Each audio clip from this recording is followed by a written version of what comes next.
twisted lip.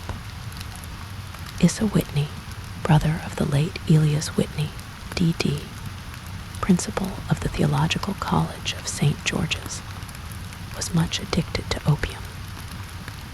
The habit grew upon him, as I understand, from some foolish freak when he was at college. For having read De Quincey's description of his dreams and sensations, he had drenched his tobacco with laudanum in an attempt to produce the same effects. He found, as so many more have done, that the practice is easier to attain than to get rid of, and for many years he continued to be a slave to the drug, an object of mingled horror and pity to his friends and relatives.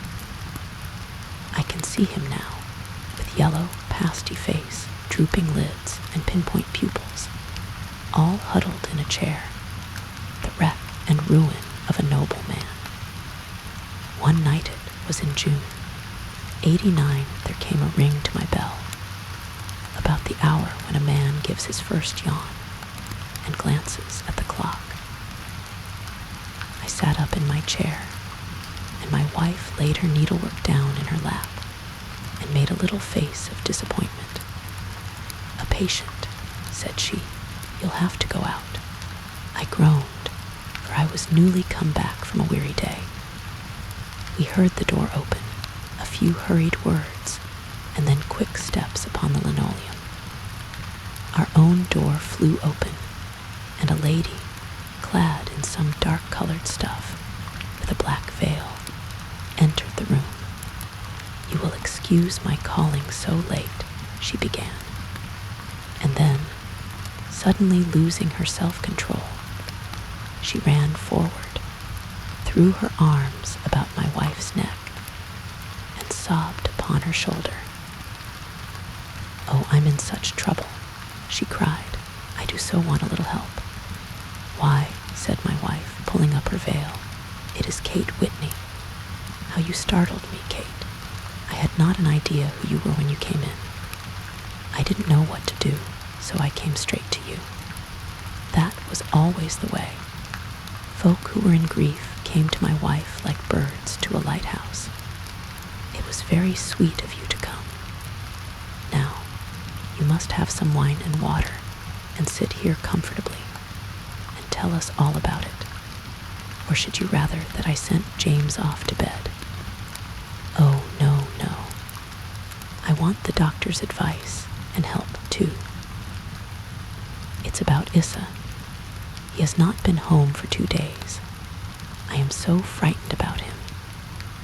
It was not the first time that she had spoken to us of her husband's trouble, to me as a doctor, to my wife as an old friend and school companion. We soothed and comforted her by such words as we could find. Did she know where her husband was? Was it possible that we could bring him back to her?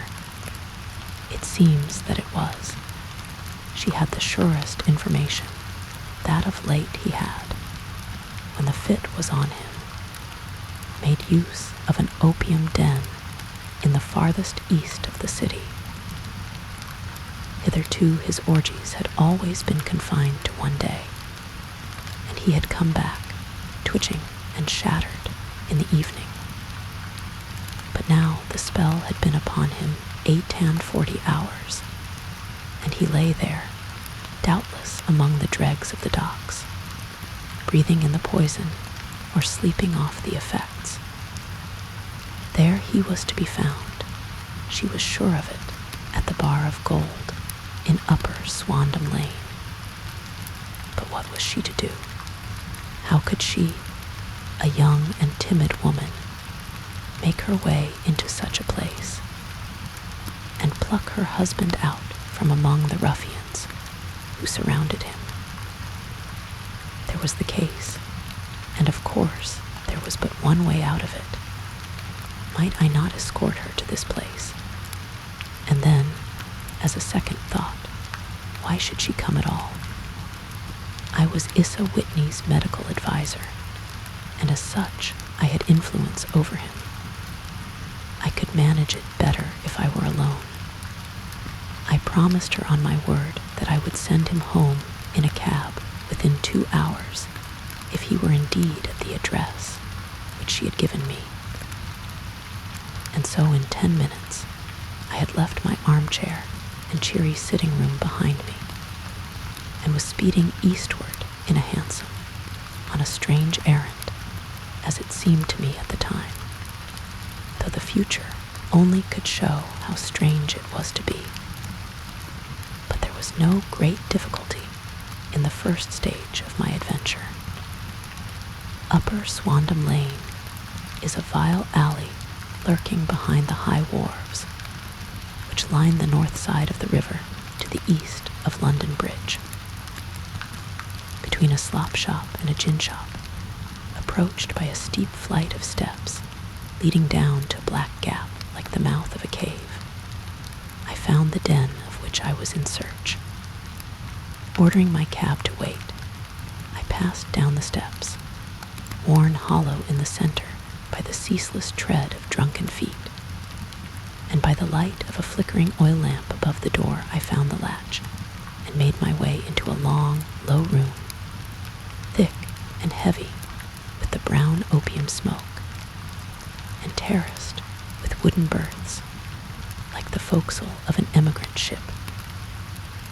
Through the gloom one could dimly catch a glimpse of bodies lying in strange, fantastic poses, bowed shoulders, bent knees, heads thrown back, and chins pointing upward, with here and there a dark, lackluster eye turned upon the newcomer. Out of the black shadows there glimmered little red circles of light, now bright, now faint, as the burning poison waxed or waned in the bowls of the metal pipes.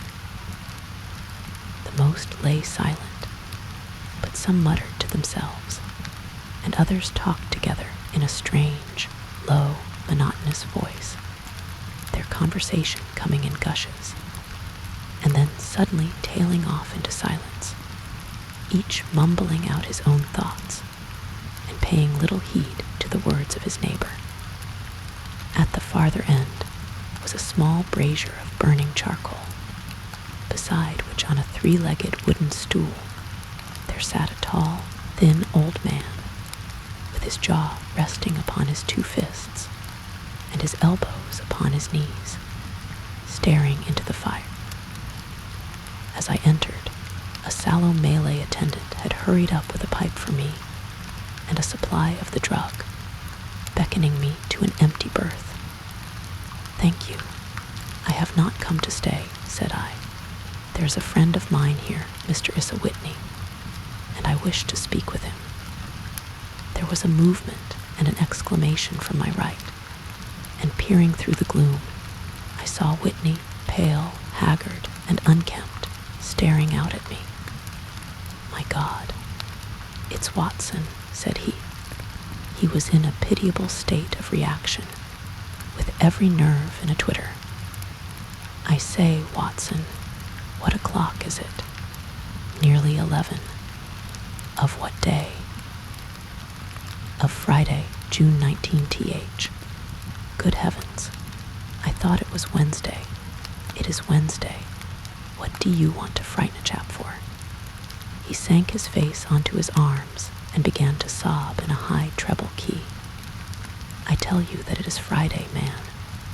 Your wife has been waiting this 2 days for you. You should be ashamed of yourself." "So I am. But you've got mixed, Watson, for I have only been here a few hours, 3 pipes, 4 pipes I forget how many. But I'll go home with you. I wouldn't frighten Kate, poor little Kate. Give me your hand. Have you a cab?" "Yes, I have one waiting." "And I shall go in it, but I must owe something." "Find what I owe, Watson. I am all off color. I can do nothing for myself." I walked down the narrow passage between the double row of sleepers, holding my breath to keep out the vile, stupefying fumes of the drug, and looking about for the manager. As I passed the tall man who sat by the brazier, I felt a sudden pluck at my skirt, and a low voice whispered, "Walk past me, and then look back at me." The words fell quite distinctly upon my ear. I glanced down. They could only have come from the old man at my side, and yet he sat now as absorbed as ever, very thin, very wrinkled, bent with age, an opium pipe dangling down from between his knees, as though it had dropped in sheer lassitude from his fingers. I took 2 steps forward and looked back. It took all my self-control to prevent me from breaking out into a cry of astonishment. He had turned his back so that none could see him but I.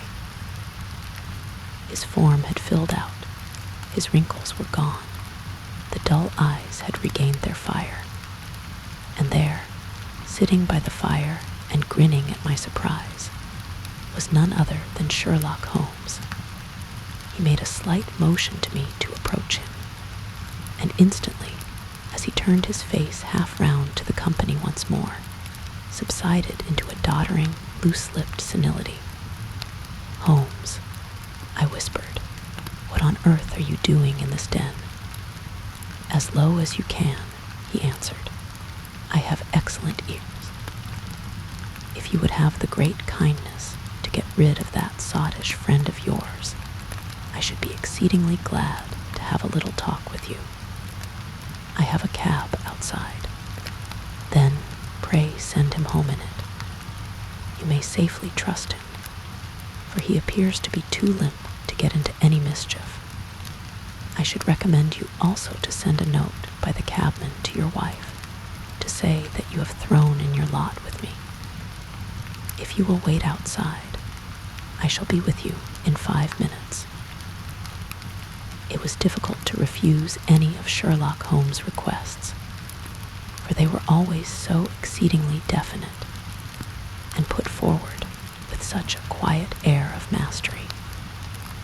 I felt, however, that when Whitney was once confined in the cab, my mission was practically accomplished.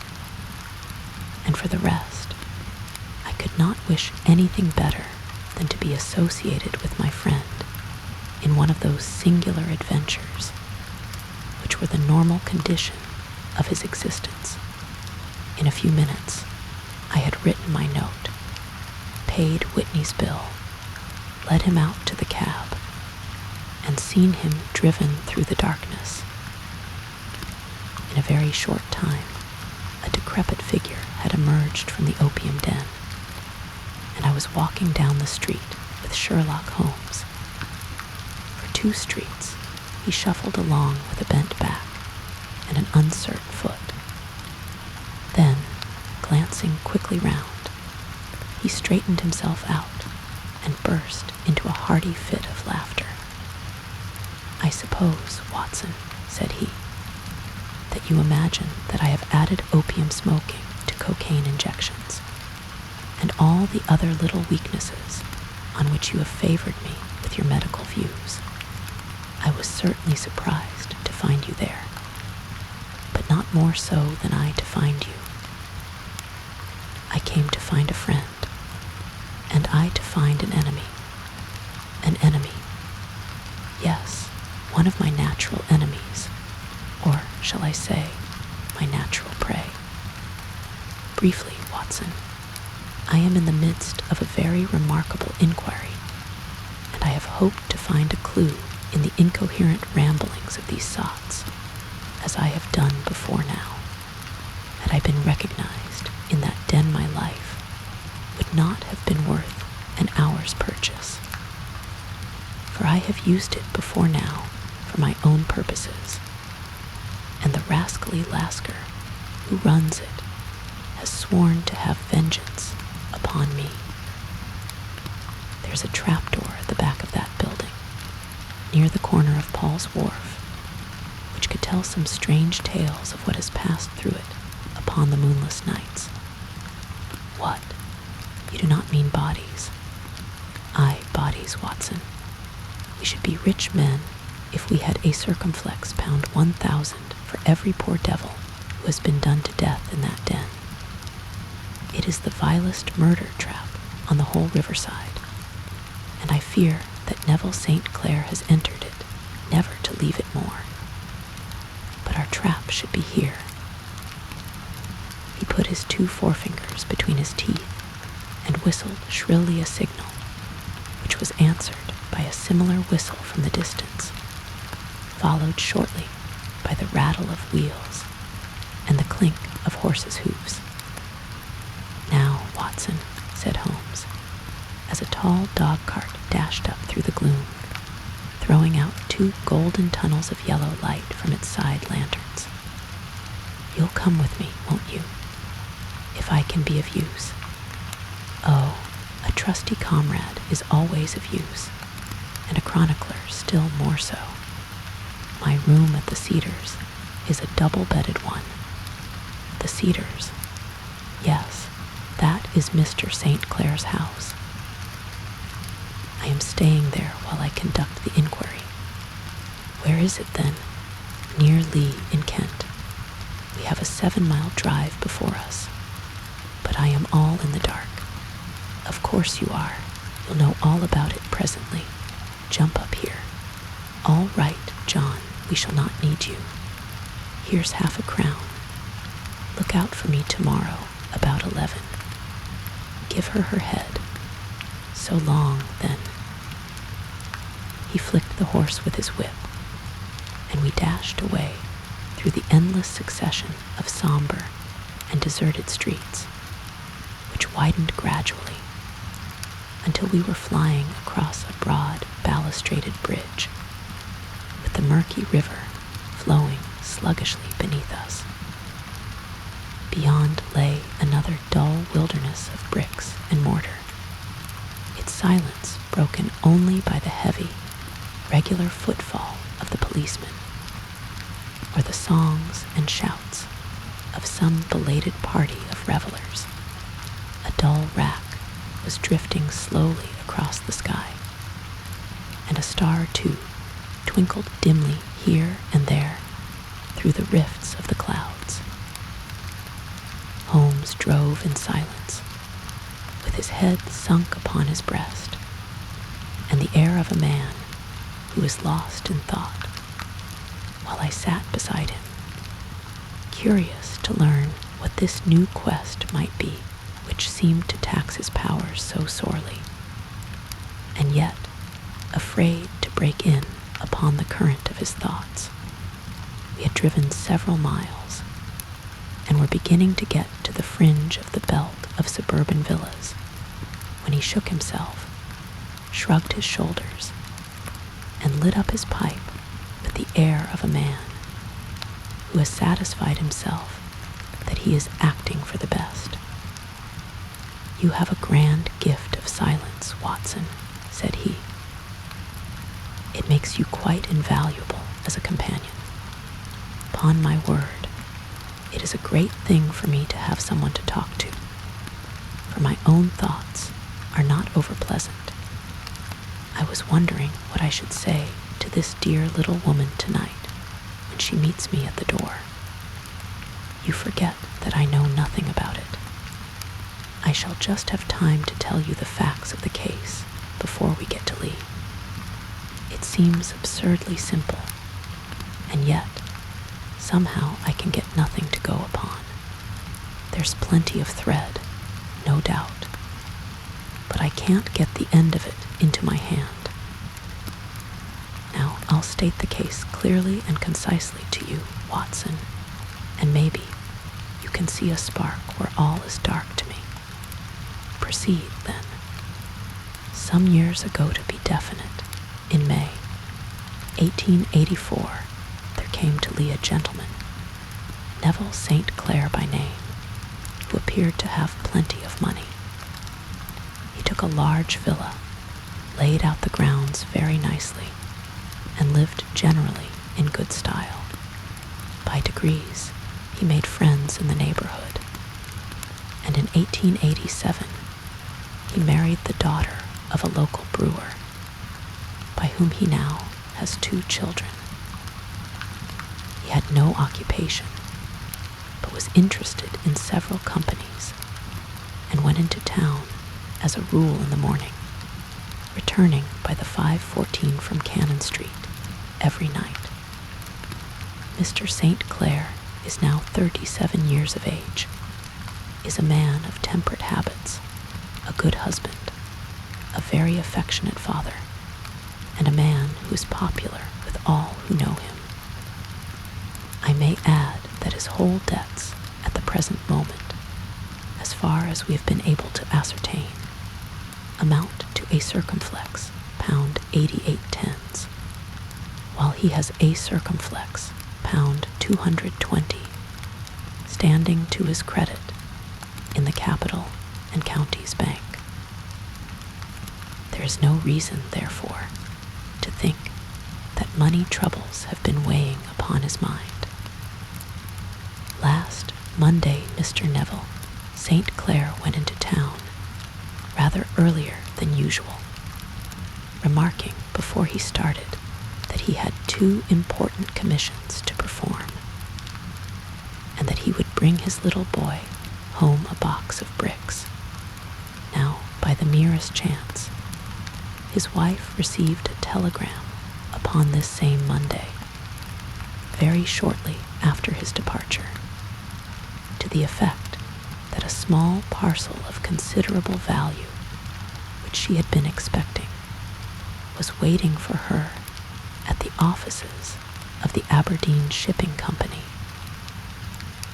Now, if you are well up in your London, you will know that the office of the company is in Fresno Street, which branches out of Upper Swandam Lane, where you found me tonight. Mrs. St. Clair had her lunch, started for the city, did some shopping, proceeded to the company's office, got her packet, and found herself at exactly 4:35 walking through Swandam Lane on her way back to the station. Have you followed me so far? It is very clear. If you remember, Monday was an exceedingly hot day, and Mrs. St. Clair walked slowly, glancing about in the hope of seeing a cab, as she did not like the neighborhood in which she found herself.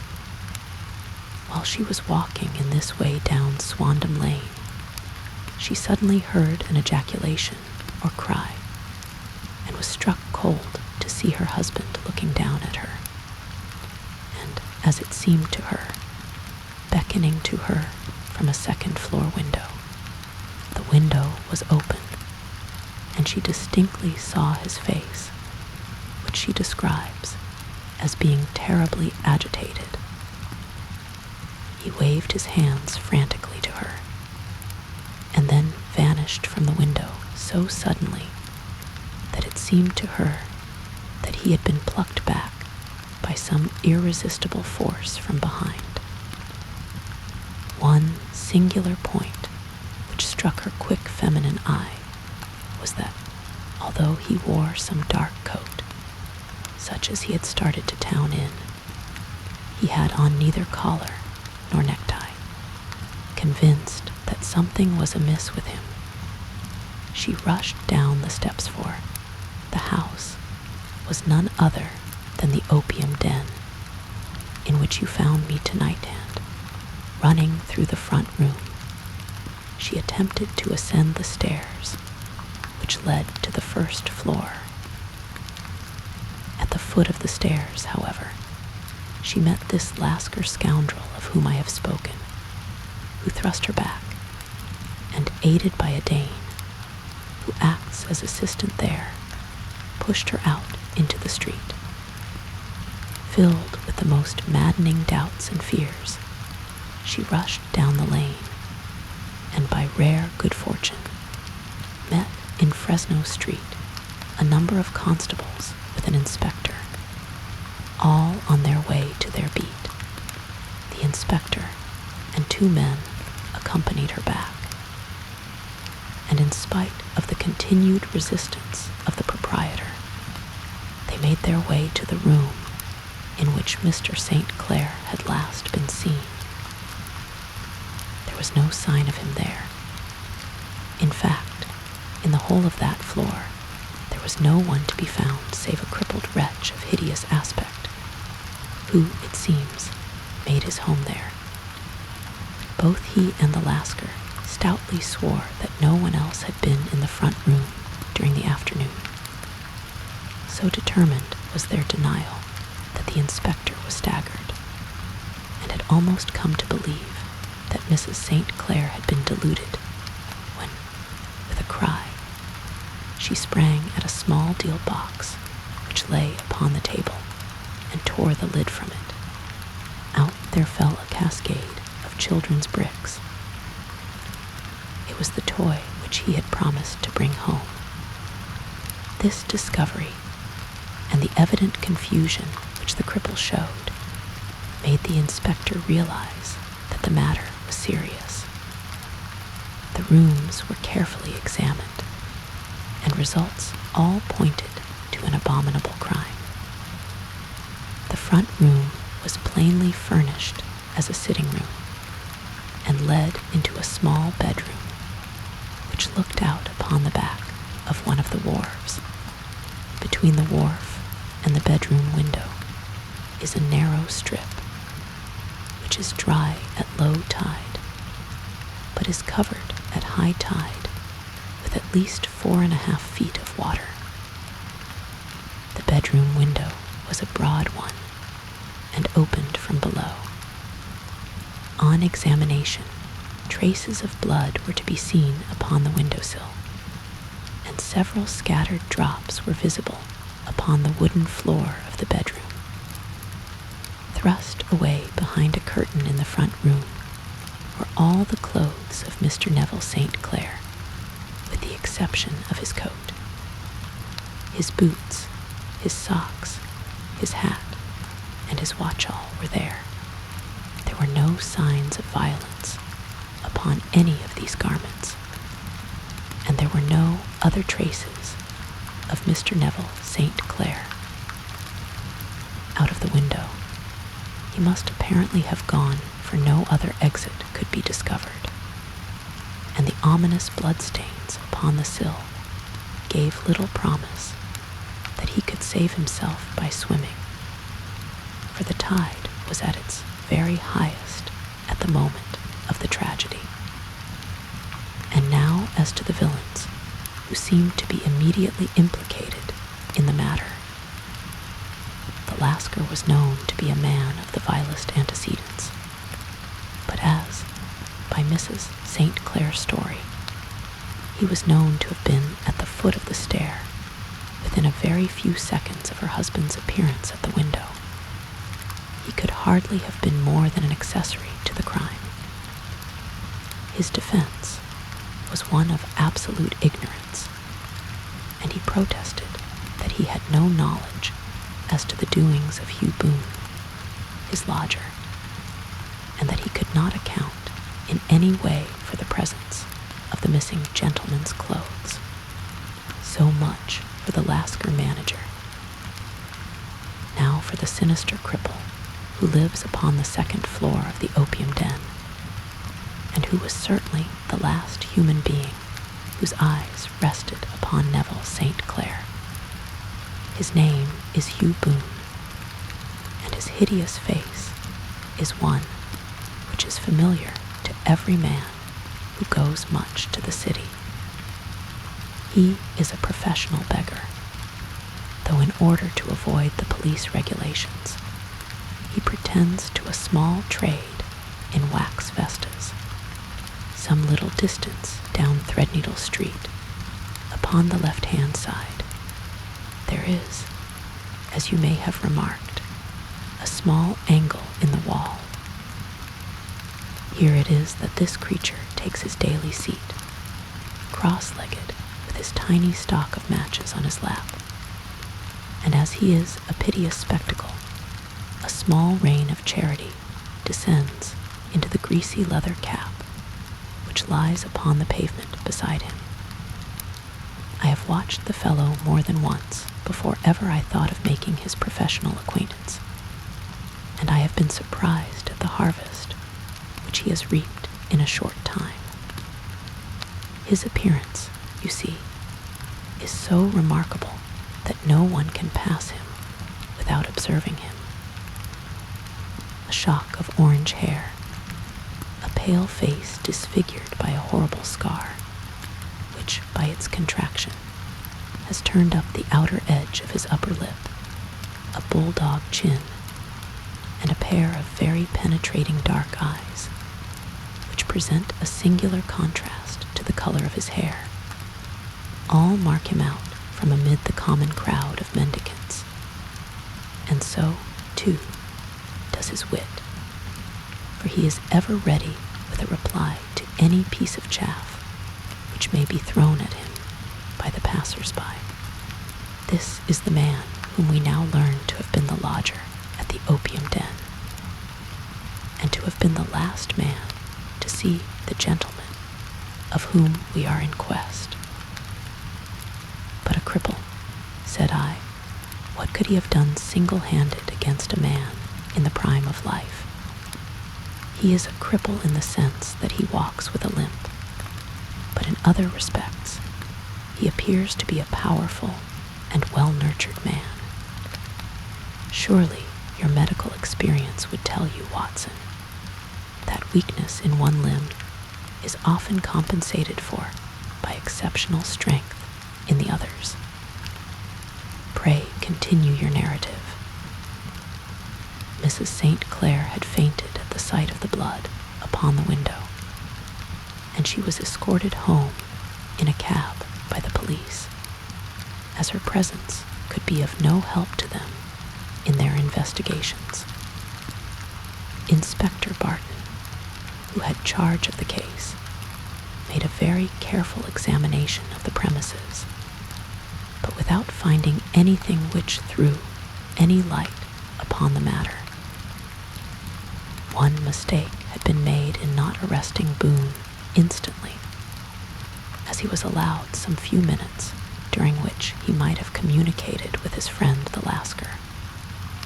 But this fault was soon remedied, and he was seized and searched, without anything being found which could incriminate him.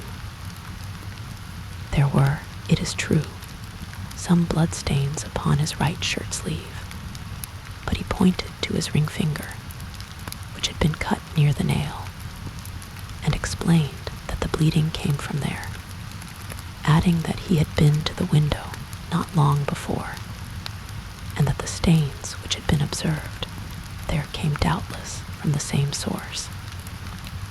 He denied strenuously having ever seen Mr. Neville St. Clair, and swore that the presence of the clothes in his room was as much a mystery to him as to the police. As to Mrs. St. Clair's assertion that she had actually seen her husband at the window, he declared that she must have been either mad or dreaming. He was removed, loudly protesting, to the police station, while the inspector remained upon the premises in the hope that the ebbing tide might afford some fresh clue. And it did, though they hardly found upon the mudbank what they had feared to find. It was Neville St. Clair's coat, and not Neville St. Clair, which lay uncovered as the tide receded. And what do you think they found in the pockets? I cannot imagine. No, I don't think you would guess. Every pocket stuffed with pennies and halfpennies for 21 pennies and 270 halfpennies. It was no wonder that it had not been swept away by the tide. But a human body is a different matter. There is a fierce eddy between the wharf and the house. It seemed likely enough that the weighted coat had remained when the stripped body had been sucked away into the river. But I understand that all the other clothes were found in the room. Would the body be dressed in a coat alone? No, sir, but the facts might be met speciously enough. suppose that this man Boone had thrust Neville St. Clair through the window. There is no human eye which could have seen the deed. What would he do then? It would, of course, instantly strike him that he must get rid of the telltale garments. He would seize the coat then, and be in the act of throwing it out, when it would occur to him that it would swim and not sink. He has little time, for he has heard the scuffle downstairs when the wife tried to force her way up. And perhaps he has already heard from his Lascar confederate that the police are hurrying up the street. There is not an instant to be lost.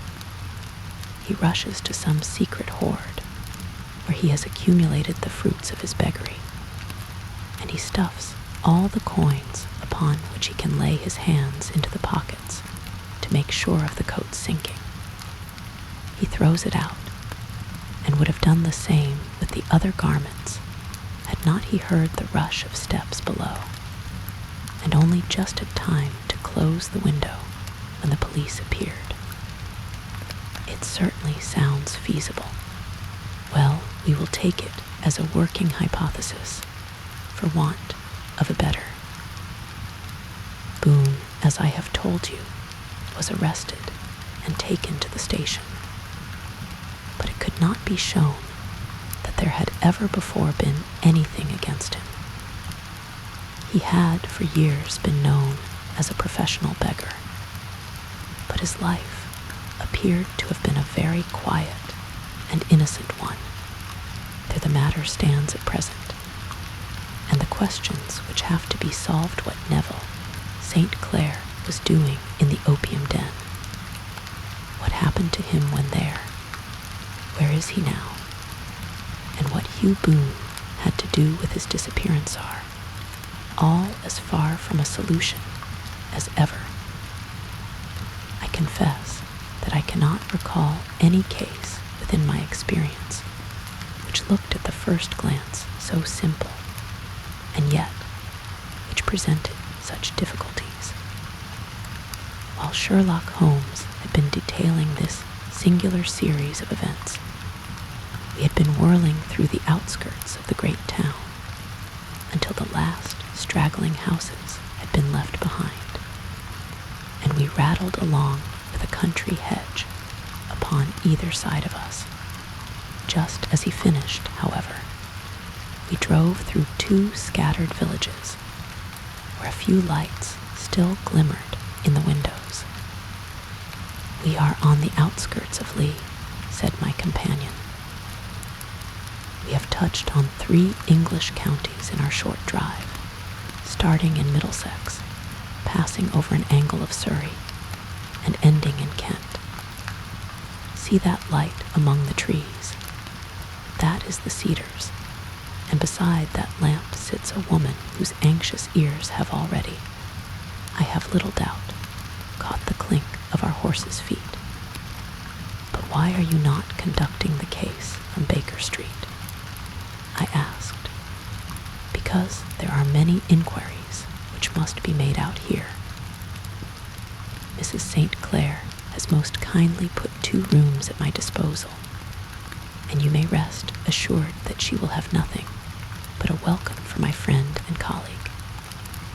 I hate to meet her, Watson, when I have no news of her husband. Here we are. Whoa, there, whoa. We had pulled up in front of a large villa which stood within its own grounds.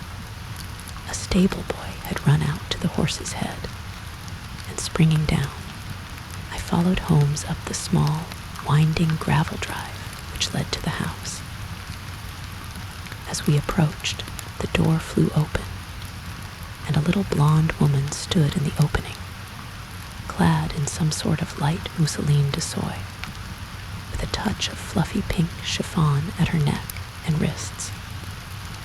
She stood with her figure outlined against the flood of light, one hand upon the door, one half raised in her eagerness, her body slightly bent, her head and face protruded, with eager eyes and parted lips. standing question. Well, she cried, well. And then, seeing that there were two of us, she gave a cry of hope which sank into a groan as she saw that my companion shook his head and shrugged his shoulders. No good news. None. No bad. No. Thank God for that. But come in. You must be weary, for you have had a long day. This is my friend, Dr. Watson. He has been of most vital use to me in several of my cases, and a lucky chance has made it possible for me to bring him out and associate him with this investigation. I am delighted to see you, said she, pressing my hand warmly. You will, I am sure, forgive anything that may be wanting in our arrangements when you consider the blow which has come so suddenly upon us. My dear madam, said I am an old campaigner, and if I were not, I can very well see that no apology is needed. If I can be of any assistance, either to you or to my friend here, I shall be indeed happy. Now, Mr. Sherlock Holmes, said the lady as we entered a well-lit dining room, upon the table of which a cold supper had been laid out, I should very much like to ask you one or two plain questions, to which I beg that you will give a plain answer. Certainly, madam. Do not trouble about my feelings. I am not hysterical, nor given to fainting. I simply wish to hear your real opinion. Upon what point? In your heart of hearts, do you think that Neville is alive? Sherlock Holmes seemed to be embarrassed by the question. Frankly, now, repeated, standing upon the rug and looking keenly down at him as he leaned back in a basket chair. Frankly, then, madam, I do not. You think that he is dead. I do. Murdered. I don't say that, perhaps. And on what day did he meet his death? On Monday. Then perhaps, Mr. Holmes, you will be good enough to explain how it is that I have received a letter from him today. Sherlock Holmes sprang out of his chair as if he had been galvanized. What? He roared. Yes, today. She stood smiling, holding up a little slip of paper in the air. May I see it? Certainly. He snatched it from her in his eagerness, and smoothing it out upon the table, he drew over the lamp and examined it intently. I had left my chair and was gazing at it over his shoulder. The envelope was a very coarse one and was stamped with the Gravesend postmark and with the date of that very day, or rather of the day before, for it was considerably after midnight. Coarse writing, murmured Holmes. Surely this is not your husband's writing, madam. No, but the enclosure is. I perceive also that whoever addressed the envelope had to go and inquire as to the address. How can you tell that? The name, you see, is in perfectly black ink, which has dried itself. The rest is of the grayish color, which shows that blotting paper has been used. If it had been written straight off and then blotted, none would be of a deep black shade. This man has written the name, and there has then been a pause before he wrote the address, which can only mean that he was not familiar with it. It is, of course, a trifle, but there is nothing so important as trifles. Let us now see the letter. There has been an enclosure here. Yes, there was a ring, his signet ring. And you are sure that this is your husband's hand? One of his hands. One, his hand when he wrote hurriedly. It is very unlike his usual writing, and yet I know it well. Dearest, do not be frightened. All will come well. There is a huge error which it may take some little time to rectify. Wait in patience. Neville, written in pencil upon the flyleaf of a book, octavo size, no watermark. posted today in Gravesend by a man with a dirty thumb. Ha! And the flap has been gummed, if I am not very much in error, by a person who had been chewing tobacco. And you have no doubt that it is your husband's hand, madam. None. Neville wrote those words, and they were posted today at Gravesend. Well, Mrs. St. Clair, the clouds light, though I should not venture to say that the danger is over. But he must be alive, Mr. Holmes, unless this is a clever forgery to put us on the wrong scent. The ring, after all, proves nothing. It may have been taken from him. No, it is. It is his very own writing. Very well. It may, however, have been written on Monday and only posted today. That is possible. If so, much may have happened between. Oh, you must not discourage me, Mr. Holmes. I know that all is well with him. There is so keen a sympathy between us that I should know if evil came upon him. On the very day that I saw him last, he cut himself in the bedroom, and yet I in the dining room rushed upstairs instantly with the utmost certainty that something had happened. Do you think that I would respond to such a trifle, and yet be ignorant of his death? I have seen too much not to know that the impression of a woman may be more valuable than the conclusion of an analytical reasoner.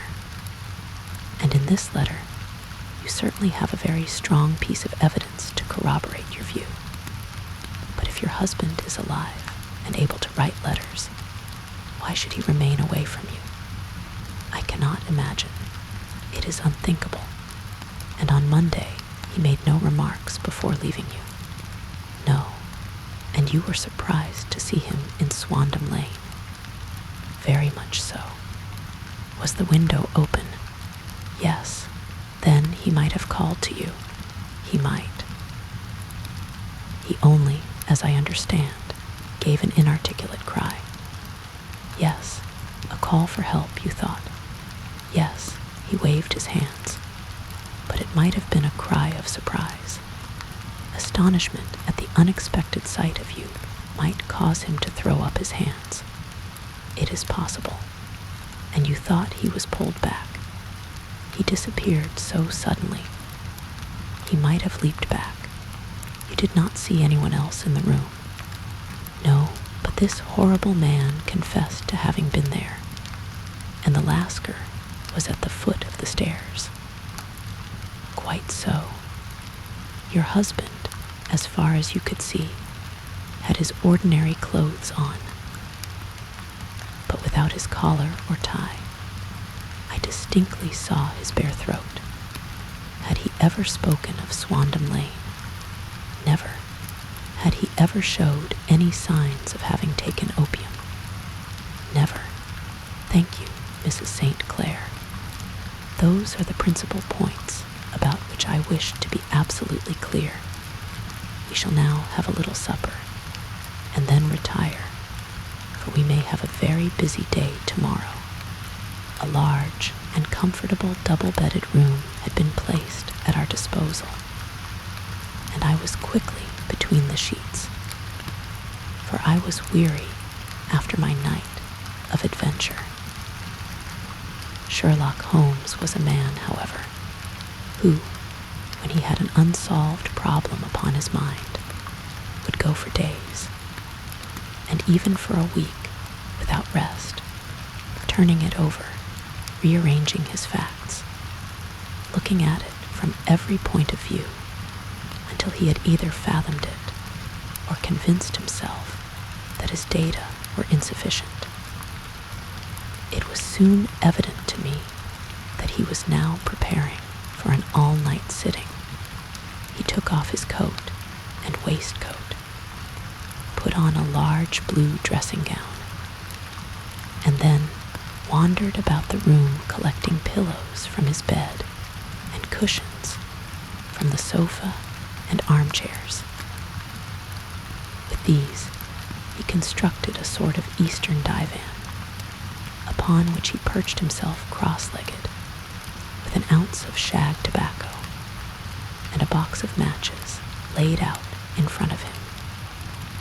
In the dim light of the lamp, I saw him sitting there, an old briar pipe between his lips, his eyes fixed vacantly upon the corner of the ceiling, the blue smoke curling up from him, silent, motionless, with the light shining upon his strong-set aquiline features.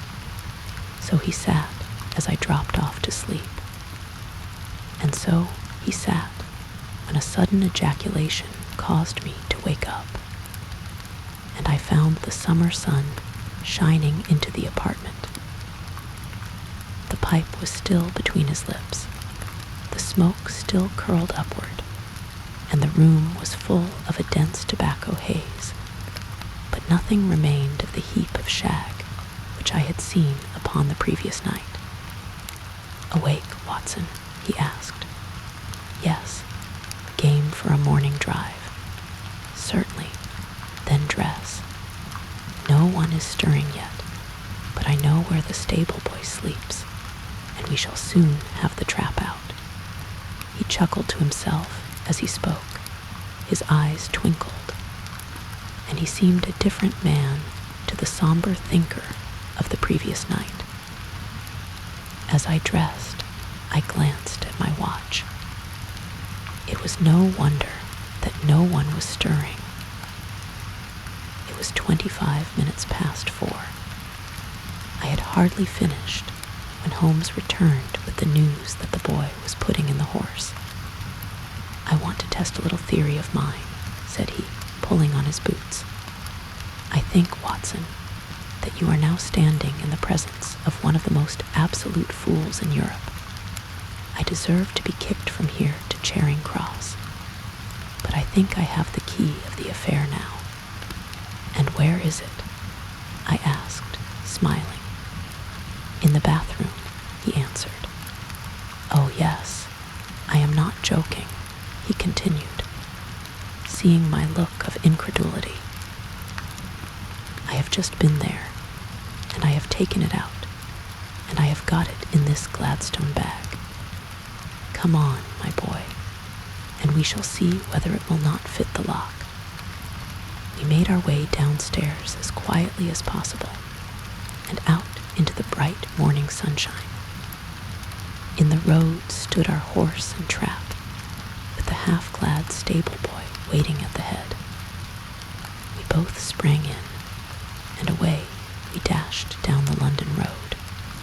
A few country carts were stirring, bearing in vegetables to the metropolis, but the lines of villas on either side were as silent and lifeless as some city in a dream. "It has been in some points a singular case," said Holmes, flicking the horse on into a gallop. "I confess that I have been as blind as a mole, but it is better to learn wisdom late than never to learn it at all. In town, the earliest risers were just beginning to look sleepily from their windows as we drove through the streets of the Surrey side. Passing down the Waterloo Bridge Road, we crossed over the river, and dashing up Wellington Street, wheeled sharply to the right, and found ourselves in Bow Street. Sherlock Holmes was well known to the force, and the two constables at the door saluted him. One of them held the horse's head while the other led us in. "Who is on duty?" asked Holmes. "Inspector Bradstreet, sir." "Ah, Bradstreet, how are you?" A tall, stout official had come down the stone-flagged passage in a peaked cap and frogged jacket. "I wish to have a quiet word with you, Bradstreet." "Certainly, Mr. Holmes. Step into my room here." It was a small, office-like room, with a huge ledger upon the table, and a telephone projecting from the wall. The inspector sat down at his desk. "What can I do for you, Mr. Holmes?" "I called about that beggarman, Boone, the one who was charged with being concerned in the disappearance of Mr. Neville St. Clair of Lee." "Yes, he was brought up and remanded for further inquiries." "So I heard. You have him here, in the cells. Is he quiet?" "Oh, he gives no trouble. But he is a dirty scoundrel." "Dirty?" "Yes, it is all we can do to make him wash his hands, and his face is as black as a tinker's." "Well, when once his case has been settled, he will have a regular prison bath, and I think, if you saw him, you would agree with me that he needed it." "I should like to see him very much." "Would you? That is easily done. Come this way. You can leave your bag." "No, I think that I'll take it." "Very good. Come this way, if you please." He led us down a passage, opened a barred door, passed down a winding stair, and brought us to a whitewashed corridor with a line of doors on each side. "The third on the right is his," said the inspector. "Here it is." He quietly shot back a panel in the upper part of the door and glanced through. "He is asleep," said he. "You can see him very well." We both put our eyes to the grating. The prisoner lay with his face towards us, in a very deep sleep, breathing slowly and heavily. He was a middle-sized man, coarsely clad as became his calling, with a colored shirt protruding through the rent in his tattered coat. He was, as the inspector had said, extremely dirty, but the grime which covered his face could not conceal its repulsive ugliness. A broad wheal from an old scar ran right across it from eye to chin, and by its contraction had turned up one side of the upper lip, so that 3 teeth were exposed in a perpetual snarl. A shock of very bright red hair grew low over his eyes and forehead. "He's a beauty, isn't he?" said the inspector. "He certainly needs a wash," remarked Holmes. "I had an idea that he might, and I took the liberty of bringing the tools with me." He opened the Gladstone bag as he spoke, and took out, to my astonishment, a very large bath sponge. You are a funny one," chuckled the inspector. "Now, if you will have the great goodness to open that door very quietly, we will soon make him cut a much more respectable figure." "Well, I don't know why not," said the inspector. "He doesn't look a credit to the Bow Street cells, does he?" He slipped his key into the lock, and we all very quietly entered the cell. The sleeper half turned, and then settled down once more into a deep slumber. Holmes stooped to the water jug, moistened his sponge, and then rubbed it twice vigorously across and down the prisoner's face. "Let me introduce you," he shouted, "to Mr. Neville St. Clair of Lee, in the county of Kent. Never in my life have I seen such a sight. The man's face peeled off under the sponge like the bark from a tree. Gone was the coarse brown tint. Gone, too, was the horrid scar which had seamed it across, and the twisted lip which had given the repulsive sneer to the face. A twitch brought away the tangled red hair, and there, sitting up in his bed, was a pale, sad-faced, refined-looking man, black-haired and smooth-skinned, rubbing his eyes and staring about him with sleepy bewilderment. Then, suddenly realizing the exposure, he broke into a scream and threw himself down with his face to the pillow. "Great heavens!" cried the inspector. "It is, indeed, the missing man. I know him from the photograph." The prisoner turned with the reckless air of a man who abandons himself to his destiny. "Be it so," said he. "And pray, what am I charged with?" "With making away with Mr. Neville Sainto." "Come, you can't be charged with that unless they make a case of attempted suicide of it," said the inspector with a grin. "I have been 27 years in the force, but this really takes the cake. If I am Mr. Neville St. Clair, then it is obvious that no crime has been committed, and that, therefore, I am illegally detained." "No crime, but a very great error has been committed," said Holmes. "You would have done better to have trusted your wife." "It was not the wife, it was the children," groaned the prisoner. "God help me, I would not have them ashamed of their father. My God, what an exposure. What can I do?" Sherlock Holmes sat down beside him on the couch and patted him kindly on the shoulder. "If you leave it to a court of law to clear the matter up," said he, "of course you can hardly avoid publicity. On the other hand, if you convince the police authorities that there is no possible case against you, I do not know that there is any reason that the details should find their way into the papers.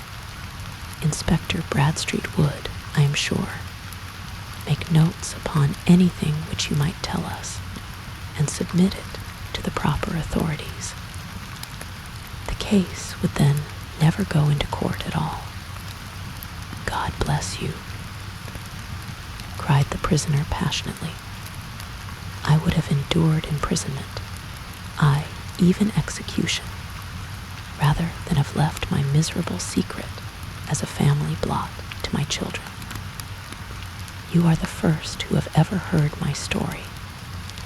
My father was a schoolmaster in Chesterfield, where I received an excellent education. I traveled in my youth, took to the stage, and finally became a reporter on an evening paper in London. One day my editor wished to have a series of articles upon begging in the metropolis, and I volunteered to supply them. There was the point from which all my adventures started.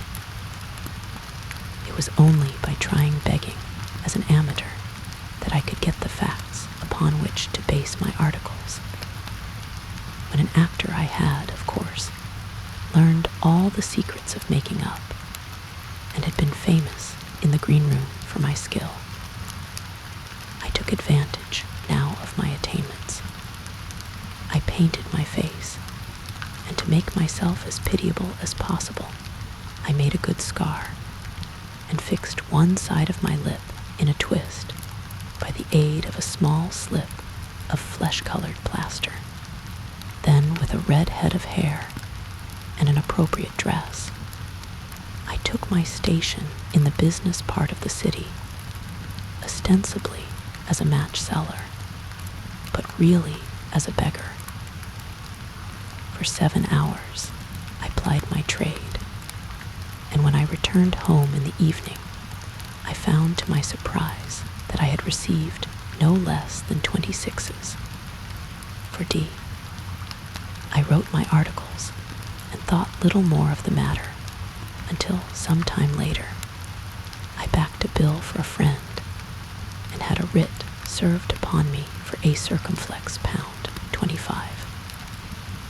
I was at my wit's end where to get the money, but a sudden idea came to me. I begged a fortnight's grace from the creditor, asked for a holiday from my employers, and spent the time in begging in the city under my disguise.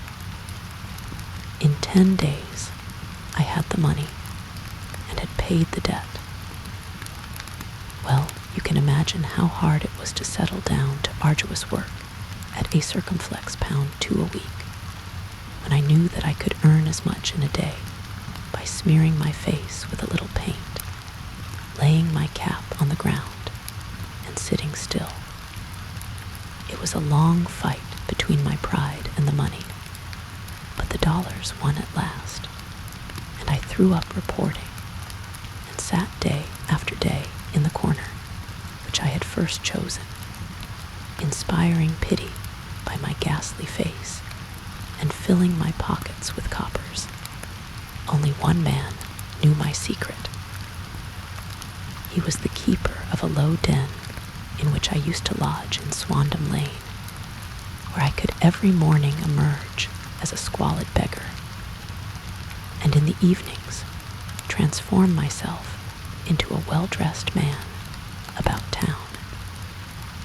This fellow, a Lascar, was well paid by me for his rooms, so that I knew that my secret was safe in his possession. Well, very soon I found that I was saving considerable sums of money. I do not mean that any beggar in the streets of London could earn a circumflex £700, a year which is less than my average takings, but I had exceptional advantages in my power of making up, and also in a facility of repartee, which improved by practice and made me quite a recognized character in the city. All day a stream of pennies, varied by silver, poured in upon me, and it was a very bad day in which I failed to take a circumflex £2. As I grew richer, I grew more ambitious, took a house in the country, and eventually married, without anyone having a suspicion as to my real occupation. My dear wife knew that I had business in the city. She little knew what. Last Monday I had finished for the day and was dressing in my room above the opium den when I looked out of my window and saw, to my horror and astonishment, that my wife was standing in the street with her eyes fixed full upon me. I gave a cry of surprise, threw up my arms to cover my face, and rushing to my confidant, the Lascar, entreated him to prevent anyone from coming up to me. I heard her voice downstairs, but I knew that she could not ascend. Swiftly I threw off my clothes, pulled on those of a beggar, and put on my pigments and wig.